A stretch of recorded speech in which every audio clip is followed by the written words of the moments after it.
Pessoal, tudo bem? Boa tarde a todos. Vamos bater um papo aqui rapidinho, que é um assunto que está dando maior repercussão, e aí, obviamente, pela minha área de atuação, eu tive muitos questionamentos de ex-alunos, amigos, e eu resolvi manifestar publicamente. A influencer Mari Ferrer, conhecida como Mari Ferrer, né, saiu uma nota dizendo assim: termina com sentença inédita de estupro culposo. Ela teria sofrido violência sexual e a nota diz que terminou a sentença com estupro culposo. Vamos fazer algumas ponderações aqui, é muito importante. Seja os leigos, sociedade civil como um todo, alunos de direitos, né, e colegas advogados, juristas de uma forma geral. Primeiro, não terminou nada, né? Primeiro ponto, não terminou nada. Isso foi uma sentença em primeira instância, que obviamente, pelo absurdo, né, pela uma postura tão esdrúxula do magistrado, do membro do Ministério Público e infelizmente do colega advogado na condução dos trabalhos, nós sabemos que essa sentença obviamente será totalmente reformada, não tem cabimento.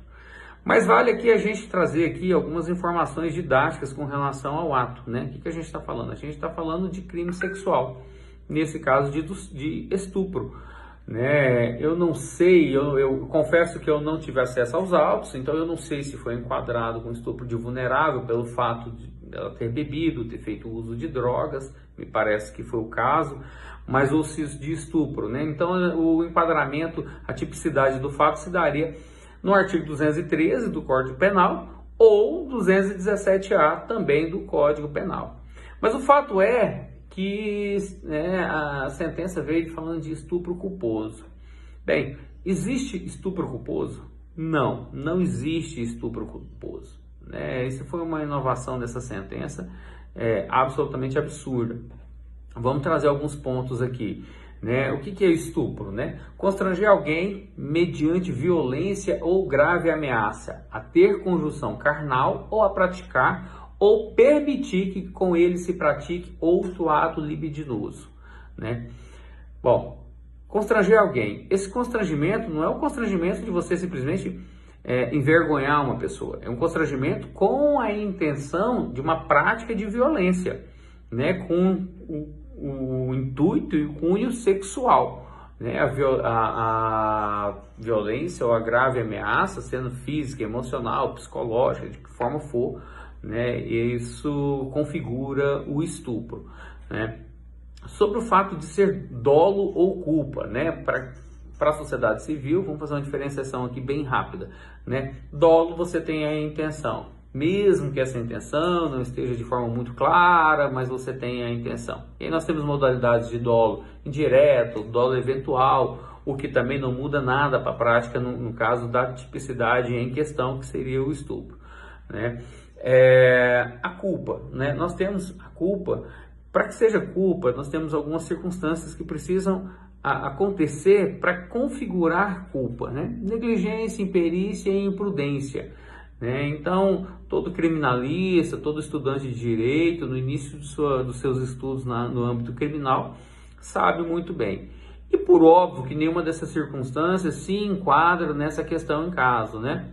O dolo é aquele de natureza subjetiva, ou seja, está na mente do sujeito. Quando a gente fala que é de natureza subjetiva, ele está na mente, Então, a pessoa que carrega isso, que tem o ânimos de praticar a conduta, Nesse caso, obviamente, esse dolo é em face do agressor, Esse dolo, ele cuida-se da consciência acerca das características da conduta e relação de causalidade entre o resultado, e o ato praticado, É nesse instante que se configura o dolo. Não deixa de existir o dolo de hipótese alguma, mesmo que a vontade seja que a gente chama de vontade viciada, vontade prejudicada. Eduardo, o que seria uma vontade viciada, uma vontade prejudicada? Vamos dar um exemplo aqui esdrúxulo. Alguém sofre uma coação moral irresistível, por exemplo, o cara aponta uma arma na tua cabeça e fala: você é obrigado a praticar o ato sexual com essa menina. Mesmo que isso acontecesse, a conduta seria estupro e doloso.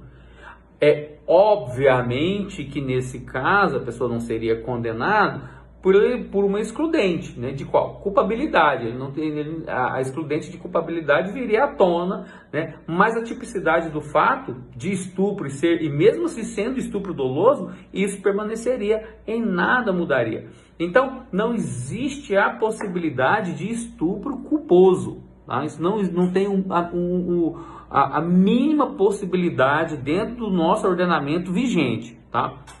O dolo é genérico. Como eu disse anteriormente, o Código Penal ele não faz nenhum tipo de especificação ou expressão ou traz à baia qual tipo de dolo que se enquadra, né, para a conduta do estupro. Basta haver o dolo, né? E nesse caso, obviamente, nós sabemos que sim, né? Então, assim, esse elemento subjetivo, né, também é chamado de elemento subjetivo do tipo, para caracterizar o delito em si. Né? Assim, não precisa o agente, né, o causador, ter uma intenção especial ou praticar um ato de conjunção carnal ou ato libidinoso, mas na minha mente eu só tinha a intenção de praticar até um certo ponto, até um certo limite. Isso de forma alguma não muda a conduta, tá? Então, assim, como disse, existem várias formas de dolo. Pode ser o dolo, pode ser indireto, pode ser eventual, pode ser genérico, né? Mas de todo jeito continua sendo dolo, tá? Então isso aí é uma situação muito séria. A gente espera que o CNJ tome providências, né? O Conselho também do Ministério Público tome providências com a omissão do promotor de justiça.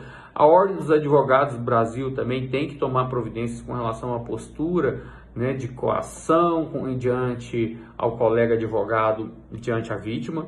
Né? Então, assim, espero ter esclarecido algumas situações com relação a isso, tá?